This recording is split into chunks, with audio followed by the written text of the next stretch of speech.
Welcome back to the Welcome to the Cybersecurity and Cloud Podcast, the podcast where we learn from cybersecurity experts how to stay safe, private, and secure on the cloud and in code. CSCP is hosted by Francesco Cipollone, your cybersecurity friend with a passion for all things cyber and sharing stories of other professionals with you. This episode is brought to you by the generosity of Phoenix Security Limited. Phoenix helps startups and enterprises solve complex software security supply chain visibility by leveraging the power of correlation and contextualization. Discover how Phoenix Security helps CISO and security engineers act fast, prevent burnout, and implement DevSecOps at the speed of cloud. Phoenix Security. Correlate, contextualize, and act on risk with one Brilliant. click. Thanks for having me, Let's dive Francesco. in. So my name is Marius. I'm Vice President of Global Financial Services. So we are essentially a white label consumer financing business dedicated for the telcos. On top of that, I run my YouTube channel where I kind of digest various kind of videos in application security, which we've been talking about, Kubernetes security. I delve into various topics around how to build SOC and things like that. I'm in a process of launching my own consultancy business because, as we probably will delve deeper today, there is a lot of disconnect between how application security programs should be built. There is a lack of knowledge in terms of how to secure containerized or microservices infrastructures, and as well as how we build a better cybersecurity programs for the businesses. Hopefully, I can help some businesses do that. And on top of that as well, I'm helping quite a few businesses in terms of board advisory, how to build strategic sort of approach and bringing their product to market. So there is exciting new cybersecurity startups that are addressing very important and pertinent problems currently in the industry, and I'm hoping to help them succeed, basically. No, fantastic. And you've been having a glance and a look, of course, at the whole industry. Where do you think we're at, and what it is this concept called application security anyway? I think the world is currently changing because more and more organizations are shipping their own code, building their own platforms, and it's becoming more and more accessible to smaller organizations because the prevalence of open source code and open source libraries that can be reused and leveraged. Obviously, we got big adoption of AI coming to play. And I guess the interesting question where even lately, where I'm discussing with some people, how is it going to change the whole startup world? Because if we look at, say, 5 years ago, in order for you to create a startup business, you needed quite a lot of money in order to create a development team. Nowadays, you can spin up a startup with, say, 3-4 people somewhere in a region where labor might be cheaper and leverage AI to substitute your code building. And obviously, instead of 2 million seed money, you can do with maybe fifth of that as much work as you could have done a couple of years ago. So it's shaping and changing very quickly. Do you think in that way we're going to have more secure code or less secure code? I think it's probably going to be a bit of both. I think the problem we currently have is that in order to be competitive, people are rushing and shipping code as quickly as possible to be innovative, to innovate and to be first to the market, which obviously leads to problems. As long as people understand the governance risk with it and how we can do things properly, that might change. But I think it needs an understanding. And I think even simple things, I'm still talking with some organizations that don't understand shared responsibility model. There is still things that are still pertinent and important to understand. Yeah, the challenge is security is complicated, is complex, and trying to translate it to security pieces or IT pieces is one thing, but people that, and an organization that don't do security, that is even harder, right? Yeah, exactly. It's not easy. And even simple thing, we've been discussing about application security programs. Organizations normally starts a journey. You start implementing DevOps practices, development in agile ways, and then you approach AppSec or DevSecOps, which usually is used interchangeably, but it's not something that you can do with a flick of a button or just employing a couple of AppSec engineers. It's a real culture shift and the ways of working. We've been discussing, normally it takes organizations between 12 to 18 months to actually get something out of that culture shift. Yeah, and as we were previously discussing, the tenure of a CISO is in more mature organization is not much longer than that. Like it's 2 years, maximum 3 years, where you come in, you bring the innovation of a security program, and then that usually happens halfway through after you've done your strategy and so on, and then you end up with a half-baked security program or AppSec security program that then possibly might get ripped off from the next person. Yeah, and that's the problems I think we are facing. I think one of the other problems I constantly see in organizations is that we have a plethora of tools and controls, but they are rarely measured how effectively they are working, for one thing.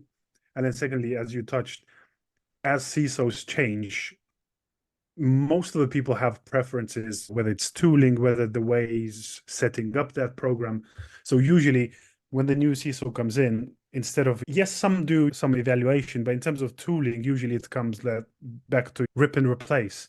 So it's very hard to get an AppSec program to a certain level of maturity because it's constantly changing because of the leadership changes. Yeah, and that's why the whole ASOC application security program, ASPM, have become a little bit more prevalent because it's easier to actually rip and replace tooling and measure tooling maturity. And maybe that's an endemic issue that is becoming more prevalent. Other than we have how many tools in an organization: code scanner, library scanner, then infrastructure as a code scanner, then runtime container scanner, then cloud security scanner. And now threat modeling, bug bounty, like all of these problems need to be managed somehow or brought it back to maybe the basics that are assets and where they live and how they live and where they run. Yeah, I think I see a very positive change incoming. I think the main problem we currently have is that because application security is so immature as a discipline itself, obviously because of cybersecurity directives coming out of the US, we have standardization coming out in SBOM, you got Cyclone DX and you got SPDX. So obviously they are competing standards and they are adopted by various organizations. And until we get to some kind of standard where we can share it amongst all of the professionals and we agree the way forward, because obviously there are various standards as well coming up competing by NIST, you got OWASP standards. So until we get to a certain level of maturity and we agree as industry the best way forward, it's going to take some time. But I think even though I always argue that compliance does not equal to security, those compliance requirements that come in, first of all, from SEC and US, and then obviously trickle down to Europe, at least it forces some organizations not neglect security and actually employ some kind of framework standard, do software bills of materials and hardware bills of materials. I was reviewing some tools where people are even starting talking about PBOM, which is a pipeline bills of materials. So there product is bill of material. Or product bills of materials. So there's plethora of these naming conventions as well. But there's positive, I think, things happening. But I think and we covered this previously with Steve Springlet on star bomb or any bomb, fundamentally just asset management. Is like what you build and what that thing contains and how those things are interlinked together. That is the core problem of application security in apps. What is an application? What is an application security program? Is there code? Is the build code? Is the library that it forms, or is where it runs, or the lot? What's your opinion? Yeah, and I think that's, again, it's probably a maturity thing because everyone's probably comfortable with hardware asset management because we've done that for a number of years. And all of a sudden now, SBOM, software or product. And it's very hard to make a distinction because, as we say, are you just tracking what's in production, what's in development, what's in your UAT and QA environments? That code is constantly changing. So I guess you have to make a certain distinction between what you deliver to your customers and what you're currently developing. But at the same time, you probably have to have two live documents where you have to track how these things changes. And I think there's even standards where it's very important to address different environments because I don't remember where there was a requirement that said you have to make sure that your production environment is the same as your DR environment. So when you deploy a code change, normally you deploy a code change into production. Mhm. You have to try and deploy your code change into all of the environments to make sure that obviously has the same type of code, because it then becomes, where do you track it then if your old environments have different versions of different kind of components in it? Yeah, in the state of an application and branch of an application itself is difficult to understand. Even tracing where it is deployed and how it is deployed, and even the attribution, who owns what where, is even more complicated, because yes, finding a problem, communicating it to the business is one thing, but then knowing who needs to solve what is the other big question mark of who even owns this particular repo, code, library, who can actually touch it with knowledge so that it doesn't break, right? Yeah, and exactly. And for example, I just touched earlier that helping a few organizations bringing some exciting products, whether it's, protecting AI, protecting code, protecting build environments. And the main question I always ask when they display a specific dashboard, normally numbers paint one kind of picture, but I always say it's hard to see what numbers tell me unless I see a trend, one thing. And secondly, I want to be able to split specific parts of the code in specific either business units or development teams. Because if I see each development team's trend, I know which one is trending down and which ones need a nudge, a help, training, and which was trending up. So obviously you can differentiate how teams are performing and where vulnerabilities rise, where code quality decreases, and address that based on a trend line, not just because of the numbers. Because numbers, as we all know, you might have 100 vulnerabilities or 1,000. Which one's worse? Nobody knows, because which ones are exploited or not, or exploitable, or do you have mitigating controls? There is plethora of things that can help answer that question. This episode is brought to you by the generosity of Phoenix Security Limited. Phoenix helps startups and enterprises solve complex software security supply chain visibility by leveraging the power of correlation and contextualization. Phoenix platform connects to your repositories, scanners, and cloud, correlates all the information, and provides you with a prioritized list of vulnerabilities that need to be addressed first. Discover how Phoenix Security helps CISOs and developers remove friction and maximize the use of DevSecOps professionals at phoenix.security. Phoenix Security, correlate, contextualize, and act on risk with one click. No, absolutely. And knowing who needs to do fix what, or as you rightfully said, what is the trending of a specific team? Are they stopping their sprint planning or their security fixes? Do you see any trending from an OWASP top 10, CWE? Take it the way you want, that you start seeing rising or falling, because that's how you can do smart training and not just fling. Everybody needs to do their security training and it needs to be idiotic, because ticking a box compliance, again, as you said, compliance doesn't drive security, or the other way around, but it helps if you do it with insight, not data. Yeah, exactly. Insight is I think is very important, because one of the things as well, I always say, most of the tools, yes, they built integrations into Jira, and that's can be helpful. But if I see 100 issues and I'm going to create 100 Jira tickets, what do you think the outcome is going to be? They might solve first 100, but second, third, fourth is going to be neglected. You're probably optimistic in the first yeah, I'm very optimistic, but that's what we say to these tools and to these programs. You have to provide rich information, and it's not about just creating a ticket. It's about creating a communication line with development teams so they understand, A, why there is a problem and why do we need to fix that? What's the implications if we don't fix it? Because usually that information enrichment and two-way communication leads to the fact that you will probably rarely will see that vulnerability in your code again, because people understand why it's a problem and then they are willing to fix it, instead of here's a bunch of tickets. It's the contextual aspect of a ticket, is if that, but it's creating that story and narrative that helps us well a development team understand, oh, I made this issue, but then I have other 40 issues of the same type or on the same file. So if I bump up that file, maybe I get the biggest bang for bucks. But it's creating that narrative. The challenge is how we measure security tooling and scanning tooling, particular application security scanning tooling, or AST.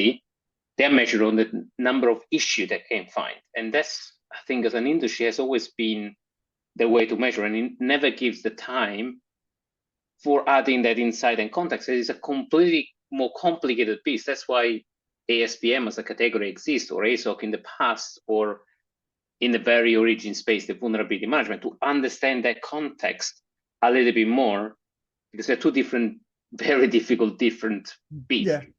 Yeah, and I think it's even more pertinent nowadays is that, yes, we can find issues, but I think I as well, I guess, matured through my experience is that just finding issues and fixing issues is not, it's not going to help you down the line, because you just firefighting. So issues raised are becoming more of a sort of a thread that you can pull on, why these issues happen in the first place, and how we can improve development practices, business practices, to reduce those issues from happening in the first place, because that down the line, what's going to yield the big benefit. Some of these tools can be not just a way to, yes, a way to detect issues, but the way to sort of get deeper and understand the data behind it, why these issues happening, and exactly look under the surface a bit deeper. Yeah, and ultimately, as a development, as you rightfully say, you just don't want 200, 300, 400 tickets all in once, because as you say, chances are you're going to see 3, and then you're going to say, okay, let me go back to work. Well, yeah, exactly. They want a list of 10, 15 prioritized tickets. And we discussed this previously with Izar and a few other from the threat modeling community. It's pointless to raise 400 tickets and then they're duplicated, they're uncleansed, and they're not agreed with their boss.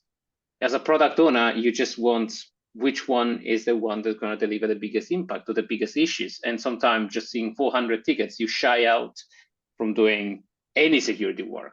Not because you don't want to, but because you have your priority. Yeah, and I think it's probably, it's a very hard question to answer, but one of the questions I always ask as well when I look at specific security tooling is that, yes, they have, some of them have a sort of a funnel or prioritization, say from 5,000, we prioritize up to 100 issues that you need to solve. But normally 100 or even 200, I say, it's not something that's feasible to be done very quickly. And what I always struggle is, how do we translate those 200 issues, first of all, A, to risk, but B, out of those 200 issues, which say 3 or 5 issues going to reduce my risk the most? And that's one question that I think vendors and tools struggle to answer, because yes, we can prioritize to a certain number, but what's the biggest bang for the buck that we need to do today?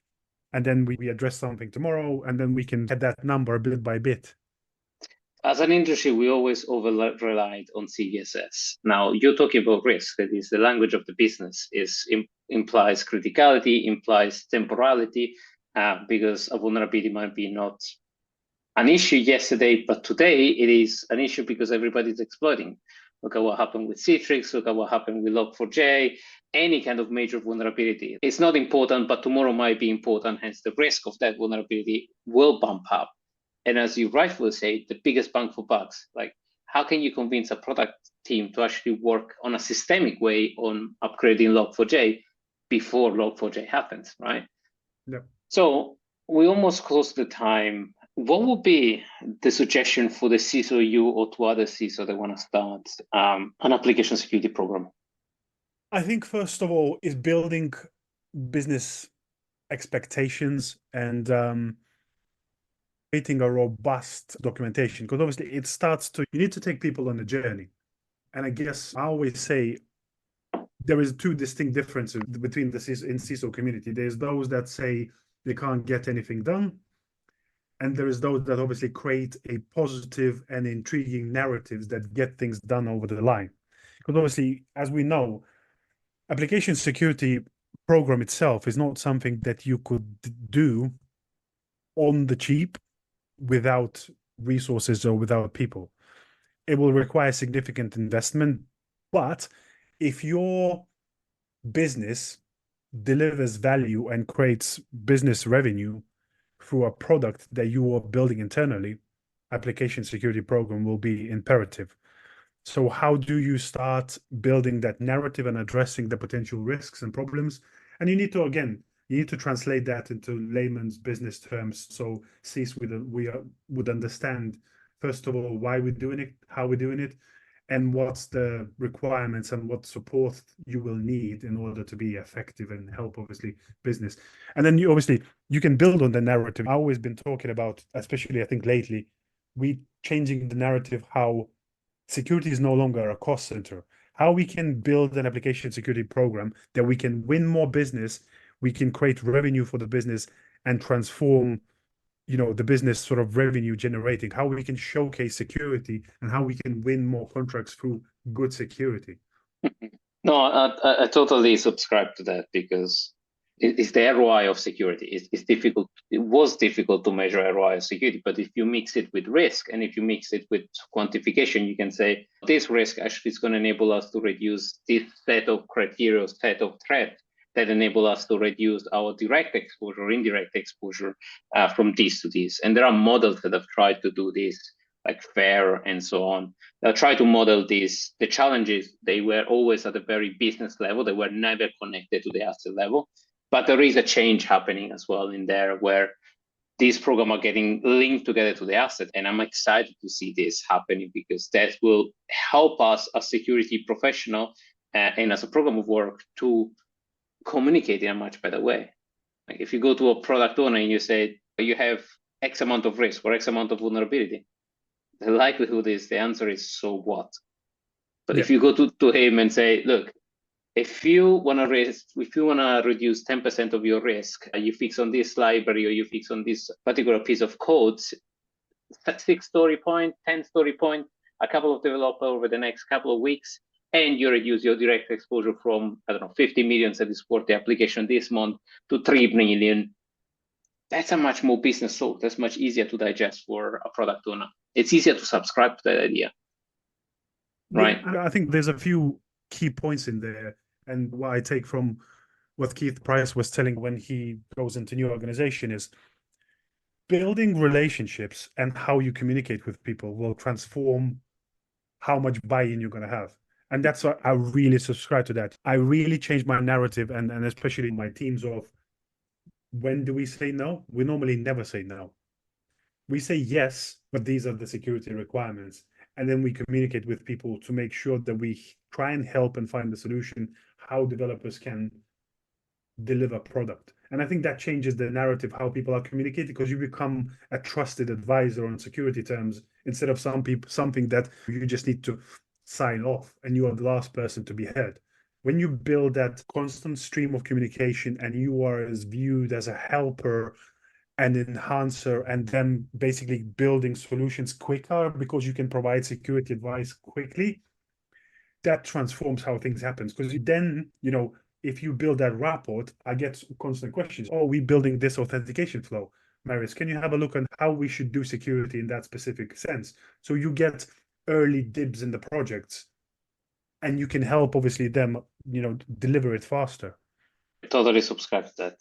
We're coming close to the time. What would be your suggestion in positive message to close on this conversation? Are we getting, is it more doom and gloom? Are we getting closer to the nirvana? Are you getting excited into this new transformation that is happening into the industry, or are we getting stuck? I don't think we're getting stuck. I think we are on trajectory to getting better. I think obviously it will obviously take time. I think one thing that I've been preaching lately, we as an industry are very young, and I've been comparing us to, for example, aviation industry and how aviation tested products and usability of the products on tools to prevent potential problems. And I think that's where we need to go on that maturity curve in cybersecurity, where we should think a bit more about end user who's going to be using our security products and how we can build that to limit the potential for user bypassing our controls and work with them to something that's easier for them to be used. We need to think about, it's constantly about not only AppSec, as we build products, we need to think about human element in them.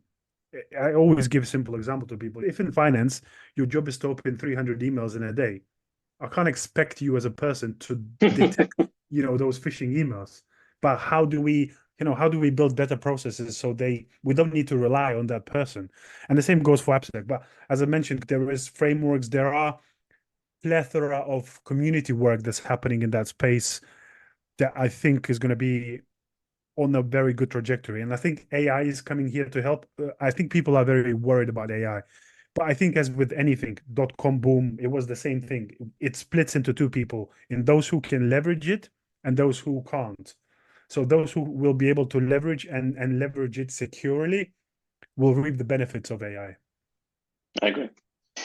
Marius, thank you so much for the positive message. And I think I do subscribe with you that as an industry and as security professional, if we understand how to use AI and how to secure AI, we're probably going to be employed for a long time, while the one that actually fight back on the innovation, don't get on board on the product security, don't get on board on how modern application and modern platform are getting developed. They might have challenge in the future because the future doesn't wait for anyone else. Yeah. Yes. If people want to find more about you, your channel, where you write, your blog, where they can find more about you, Marius? So they can check out my website, which is mpcybersecurity.co.uk, and also YouTube at MP Cybersecurity. Brilliant. And the comment and the link will be in the comment and the show notes, so you can find it, go and check it out, and go and follow Marius, because he talks as a professional, as an executive, but in very good technology terms. So I always find his content very fascinating from a technologist and from a professional in general. Thank you so much for coming on the show, Marius, and everybody stay safe out there and go and build your program with insight, not data. Thank you. Brilliant. Thank you for having me. We hope you enjoyed today's episode. Please leave us a review on Apple Podcast and post it on social media tagging Cybersecurity Cloud Podcast for a chance to win a $100 Amazon gift card. Discover other episodes at www.cybersecuritypodcast.com.